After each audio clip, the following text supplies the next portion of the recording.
जस्य प्रसादाय भगवत्प्रसाद जस्य प्रसादानुगतिकृतो ध्यायान्तु भवन्तु सन्नं वन्दे गुरुशिशरणार्जुनम् आजनुलम्बितभुजकनकावदतु संकीर्तनं कपितरकमलयतक्षविश्वंभरजगधर्मबलं वन्दे जगत्प्रियो करुणवतो नमस्त्रिकाल सत्य जगन्नाथ सुते सहिताय सुपुत्राय सुपुत्राय नमः वराभ्यभिरमां मृगमदतिलकं कुण्डलाक्रान्तगन्धं कञ्जकं कम्बकण्ठं किमतिशुभमुखं सादरनेस्तिविनं श्यामं शान्तं त्रिभङ्गरविकरवसुतं वशीततं वैजन्तं वन्दे वृन्दावनस्थं शिवदशतपथं ब्रह्मगोपालकृष्णं तप्तकाञ्चन गौरङ्गे राधे वृन्दावनेश्वरी वृषभानुसुतदेवी तं नमामि हरिप्रिये।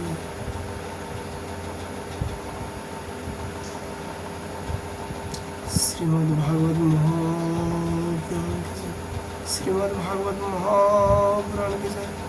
नारायण भगवान की जय। नारद जी भगवान की जय। व्यासदेव भगवान की जय। सुखदेव गोस्वामी जी की जय।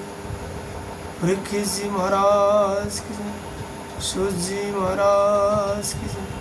शुनकादि ऋषियों की जय। श्री गुरु महाराज की जय। परम गुरु महाराज की जय। परम प्रभु गुरु महाराज की जय। समस्त भक्त बिंदु की जय। जय जय श्री राधे श्याम। आज हम लोग श्रीमद् भागवत जी का 10वें स्कंद द्वितीय अध्याय भगवान का गर्भ हो प्रवेश और देवताओं द्वारा गर्भ स्तुति।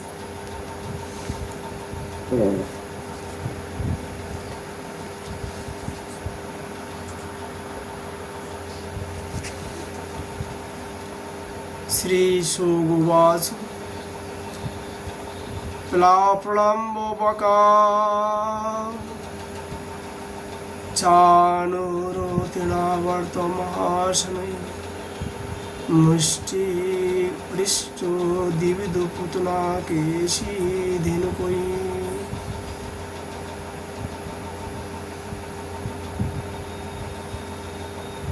श्री सुखदेव जी कहते हैं,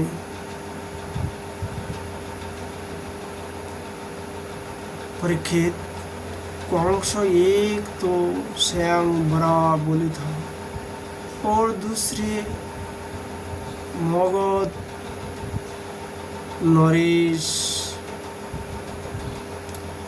जरासंध की उसे बहुत बड़ी सहायता प्राप्त थी।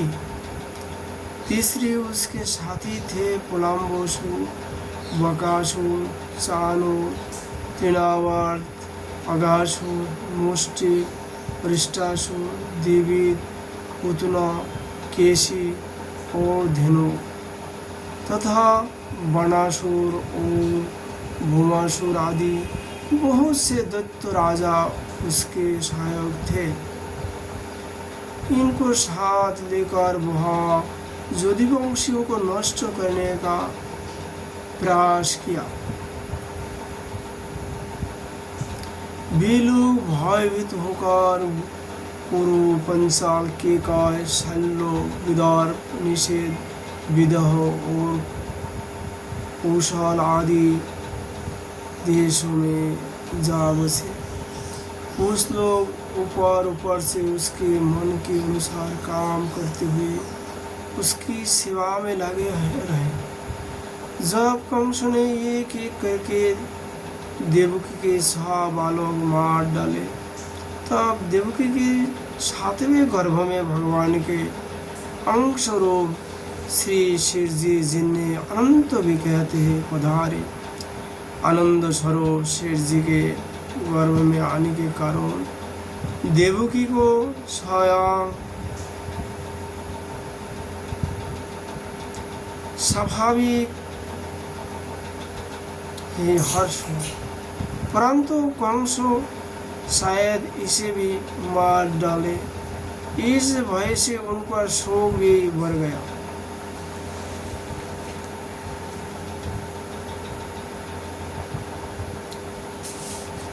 विश्व आत्मा भगवान ने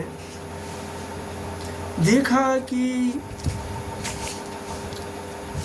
मुझे ही अपना स्वामी और सर्वोसा मानने वाले जदुवंशी कंस के द्वारा बहुत ही सताए जा रहे हैं, तब उन्होंने अपनी जोग माया की आदेश दिया, देवी कल्याणी, तुम ब्रज में जाओ। वह प्रदेश ग्वालों और गऊ से सुशोभित है। वह नंद बाबा के गोकुल में वसुदेव की पत्नी रोहिणी निवास करती है। उनकी और भी पत्नियां कंस से डरकर गुप्त स्थान में रह रही है। इस समय मेरा वहाँ वंश जिसे शेष कहते हैं, देवकी के उदर में गर्भ रूप से स्थित है। उसे वहाँ से निकालकर तुम रोहिणियों के पेट में रख दो। कल्याणी, अब मैं अपने समस्त ज्ञान बल आदि अंशों के साथ देवकी का पुत्र बनूंगा और तुम नंद बाबा की पत्नी जशोदा के गर्भ में जन्म लेना। तुम लोगों को मुँह मांगे वरदान देने में समर्थ होंगे। मनुष्य तुम्हें अपने समस्त विलासाओं को पूर्ण करने वाली जानकार धूप दीप नैवेद्य एवं अन्य प्रकार की सामग्रियों से तुम्हारी पूजा करेंगे। पृथ्वी में लोग तुम्हारे लिए बहुत से स्थान बनाएंगे और दुर्गा, भद्रकाली, विजया, वैष्णवी, कुमुदा, चंडिका, कृष्ण, माधवी, कन्ना, माया, नारायणी, ईशानी, शारदा और अंबिका आदि बहुत से नाम से पुकारेंगे। देवकी के गर्भ में से खींचे जाने के कारण शेष जी को लोग संसार में शंकासन कहेंगे। लोग रंजन करने के कारण राम कहेंगे। लोग बलराम ने श्रेष्ठ होने के कारण बलभद्र भी कहेंगे। जब भगवान ने इस प्रकार आदेश दिया, तब जोगमाया ने जो आज्ञा वैसा कहकर उनकी बात शिरोधार्य की और उनकी परिक्रमा करके वे पृथ्वी लोक में चली आई तथा भगवान ने जैसा कहा था वैसे ही किया। जब जोगमाया ने देवकी का गर्भ ले जाकर रोहिणियों के उदर में रख दिया, तो पूर्ववासी बड़े दुख के साथ आपस में कहने लगे, हाय बेचारी देवकी का यह गर्भ तो नष्ट ही हो गया है।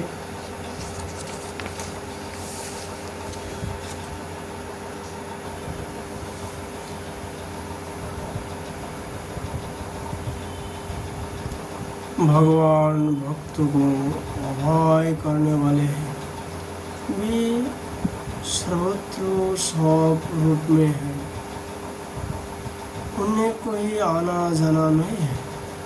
इसलिए वे वासुदेव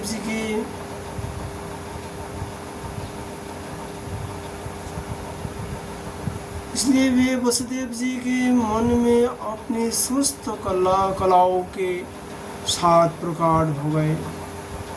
उसमें विद्वान रहने पर भी अपने को अव्यक्त से व्यक्त कर दिया। भगवान की ज्योतियों को धारण करने के कारण वसुदेव जी सूर्य के समान तेजस्वी हो गए। उन्हें देखकर लोगों की आंखें चौंधिया जाती। कोई भी अपने बल, वाणी, जाप प्रभाव से उन्हें दबा नहीं सकता था। भगवान के उस ज्योतिर्मय अंश को जो जगत का परम मंगल करने वाला है, वसुदेव जी के द्वारा आदान किए जाने पर देवी देवकी ने ग्रहण किया। जैसे पूर्व दिशा चंद्रदेव को धारण करती है, वैसी शुद्ध सत्व से संपन्न देवी देवकी ने विशुद्ध मन से सर्वात्मा एवं आत्मस्वरूप भगवान को धारण किया। भगवान सारे जगत के निवास स्थान है। देवकी उनका भी निवास स्थान बन गई, परंतु घरे आदि के भीतर बंद किए हुए दीपक का और अपने विद्या दूसरे को न देने वाले ज्ञान खल की श्रेष्ठ विद्या का प्रकाश जैसे चारों ओर नहीं फैलता, वैसे ही कंस के कारागार में बंद देवकी को भी उतनी ही शोभा नहीं हुई। देवकी के गर्भ में भगवान विराजमान हो गए थे।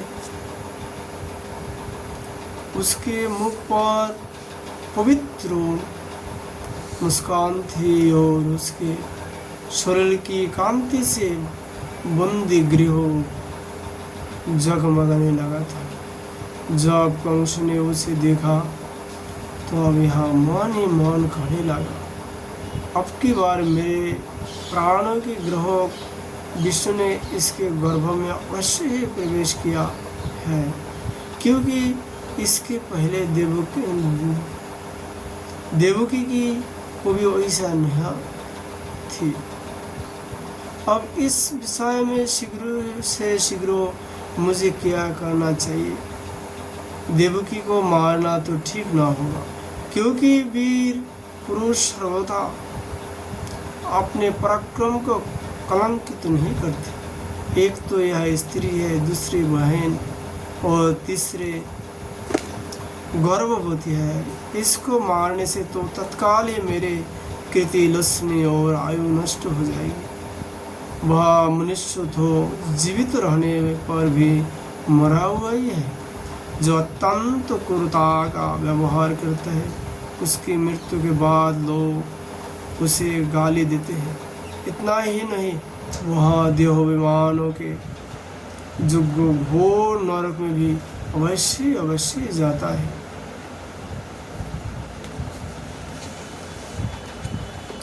यद्यपि कंस देवकी को मार सकता था, किंतु स्वयं ही वह इस अत्यंत क्रूरता के विचार से निवृत्त हो गए और भगवान के प्रति दृढ़ वैर का भाव मन में गांठ कर उनके जन्म की प्रतीक्षा करने लगा। वह उड़ते बैठते, रखाते पीते, सोते जागते और चलते फिरते सर्वदा ही श्री कृष्ण के चिंतन में लगा रहता।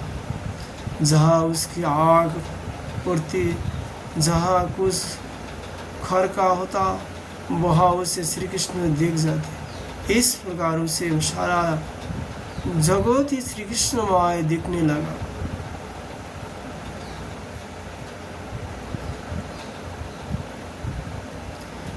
परीक्षित भगवान शंकर और ब्रह्मा जी ने कंस के खाने में आए। उनके साथ अपने अनुचरों के सहित समस्त देवताओं नारद आदि ऋषि भी थे। वे लोग सुमधुर वचन से सबकी अभिलाषा पूर्ण करने वाले श्री हरि की इस प्रकार स्तुति करने लगे।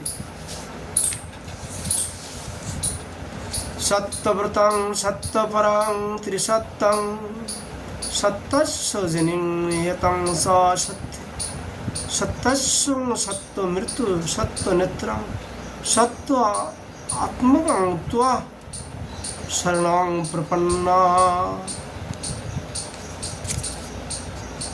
प्रभु, आप सत्य संकल्प है। सत्य ही आपकी प्रतिष्ठित श्रेष्ठ साधन है। सृष्टि के पूर्व, प्रलय के पश्चात और संसार की स्थिति के समय इन असत्य अवस्थाओं में भी आप सत्य हैं। पृथ्वी, जल, तेज, वायु और आकाश, इन 5 दृश्यमान सत्यों के आप ही कारण हैं और उनमें अंतर्जामी रूप से विराजमान भी है। आप इस दृश्यमान जगत के परमार्थ स्वरूप, आप ही मधुर वाणी और समुद्र दर्शन के पूर्वार्थों के भगवान। आप तो बस सत्य स्वरूप ही है। हम सब आपकी शरण में आए हैं। यह संसार क्या है? एक सनातन वृक्ष है। इस वृक्ष का आश्रय है एक प्रकृति, इसके 2 फल हैं, सुख और दुख, 3 जड़ें हैं, सत, रज और तम।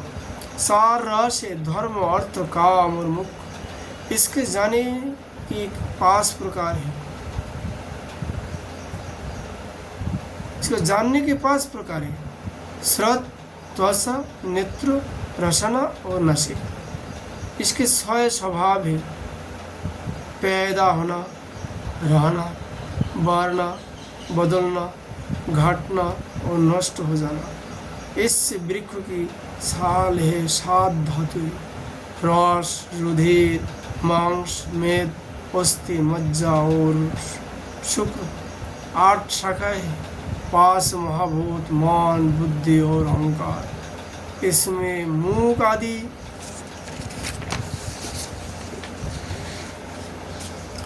9 द्वार खड़र है: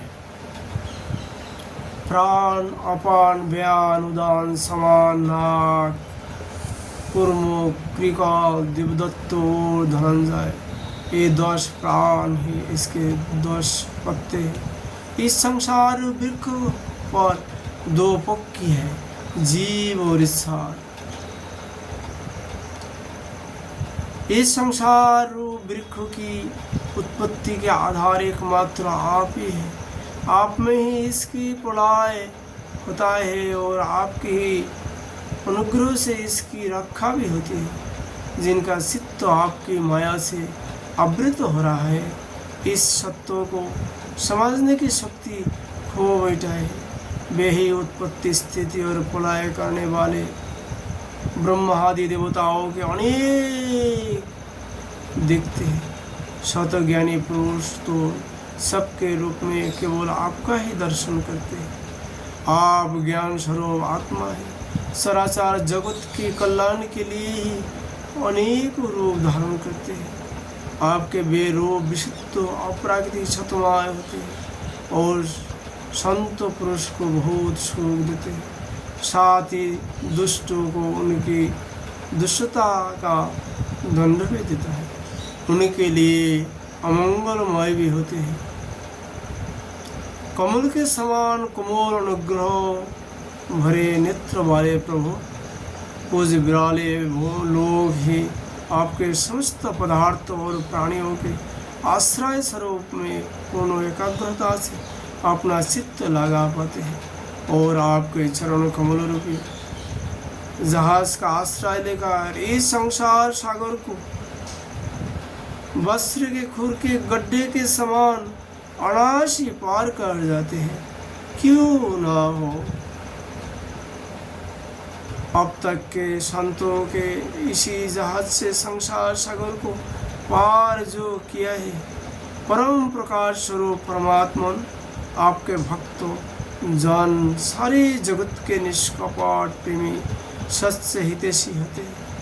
वे स्वयं तो इस भयंकर और कष्ट से पार करने योग्य संसार सागर को पार कर ही जाते हैं, किंतु और के कल्याण के लिए भी वे यहाँ आपके चरण कमल की नौका स्थापित कर जाते हैं। वास्तव में सतपुरुष पर आपकी महान कृपा है। उनके लिए आप अनुग्रह स्वरूप ही हैं। कमल नयन, जो लोग आपके चरण कमल की शरण नहीं लेते तथा आपके प्रति भक्तिभाव से रहित होने के कारण जिनकी बुद्धि भी शुद्ध नहीं है, वे अपने को झूठ मूठ मुक्त मानते हैं। वास्तव में तो वे बद्ध ही है। वे यदि बड़ी तपस्या और साधनाओं का कष्ट उठाकर किसी प्रकार उसे पद पर भी पहुंच जाए तो भी वहां से नीचे गिर जाते हैं। परंतु भगवान जो आपकी आपने निज जान है, जिन्होंने आपके चरण की अपनी सच्ची प्रीति जोड़ रखते हैं, वे कभी उन ज्ञान अभिमानों की भांति आपने साधन मार्ग से गिरते नहीं प्रभु। वे बड़े बड़े विघ्नों डालने वाले की सेना के सरदारों के सिर पर पैर रखकर निर्वाय विचरते हैं। कोई भी विघ्न उनके मार्ग में रुकावट नहीं डाल सकते, क्योंकि उनके रक्षक आप जो है। आप संसार की स्थिति के लिए समस्त देवधारियों को परम कल्याण प्रदान करने वाला है।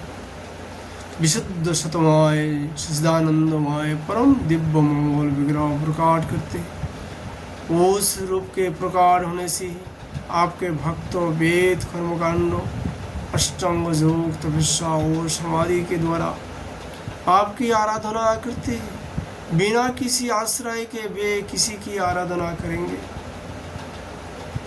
प्रभु आप सबके विधाता है। यदि आपका यह विशुद्ध सतमय निज स्वरूप न हो तो अज्ञान और उसके द्वारा होने वाली भेदभाव के नष्ट करने वाला अपरोक्ष ज्ञान ही किसी को न हो।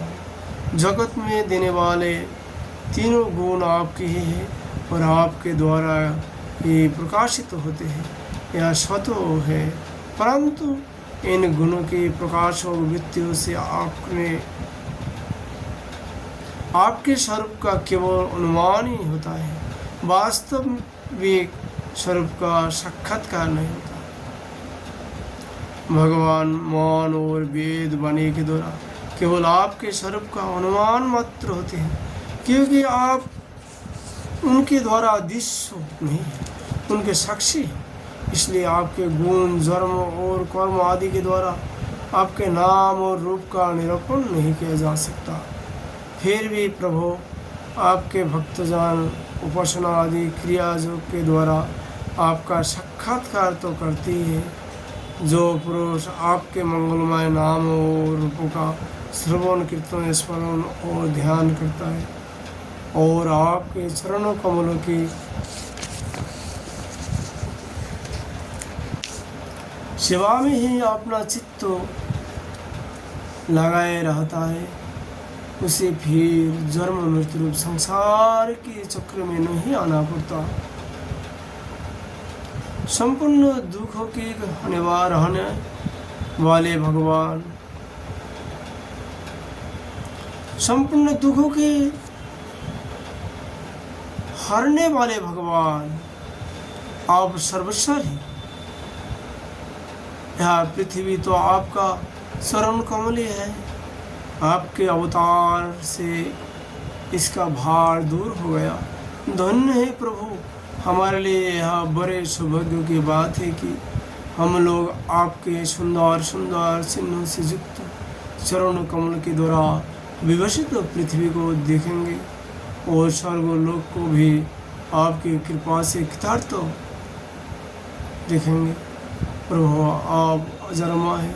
यदि आपके जन्म के कारण के संबंध में हम कोई तर्क ना करें तो यही कह सकते हैं कि यह आपका एक लीला विनोद है। ऐसा कहने का कारण यह है कि आप तो द्वैत के लेस से रहित सर्वाधिष्ठान स्वरूप है और इस जगत को उत्पत्ति स्थिति तथा प्रलय अज्ञान के द्वारा आप में आरोपित है। प्रभु आपने जैसे अनेकों बार मत्स्य हयग्रीव कच्छ नृसिंह वराह हंस राम परशुराम और वामन अवतार धारण करके हम लोगों की और तीनों लोगों का रक्षा किए, वैसे आप इस बार वे पृथ्वी का भार हरण कीजिए। जदुनंदन हम आपके चरण में वंदना करते हैं। देवकी जी को संबंधित करके देवकी जी को संवादित करके माता जी, यह बड़े सौभाग्य की बात है कि आपकी कोख में हम सबका कल्याण करने के लिए स्वयं भगवान पुरुषोत्तम अपने ज्ञान बल आदि अंशों के साथ पधारे हैं। अब आप कंस के तनिक भी मत डरिए, अब तो वह कुछ ही दिनों का मेहमान है। आपका पुत्र यदुवंश की रक्षा करेंगे। श्री सुखदेव गोस्वामी जी कहते हैं, राजा परीक्षित से, हे परीक्षित, ब्रह्मा आदि देवताओं ने इस प्रकार भगवान की स्तुति की। उनका रूप यह है, इस प्रकार निश्चित रूप से तो कहा नहीं जा सकता। सब अपनी अपनी मति के अनुसार उसका निरूपण करते हैं। इसके बाद ब्रह्मा और शंकर जी को आगे करके देवगण स्वर्ग में चले गए। इति श्रीमद्भागवते महापुराणे परमहंस संहितायां दशमस्कंधे पूर्वार्धे गर्भो गतो विष्णु ब्रह्मादि कृत स्तुति निरूपण द्वितीय अध्याय। श्रीमद्भागवत महापुराण की जय। श्रीमद्भागवत महापुराण की जय। श्रीमद्भागवत की महापुराण की द्वितीय अध्याय की दशम स्कंध की आज हम लोग यही विश्राम देता हूँ। राधा माधु का कृपा होने पर फिर हम लोग भगवान का लीलाओं का कीर्तन करने का प्रयास करूँगा। राधे राधे।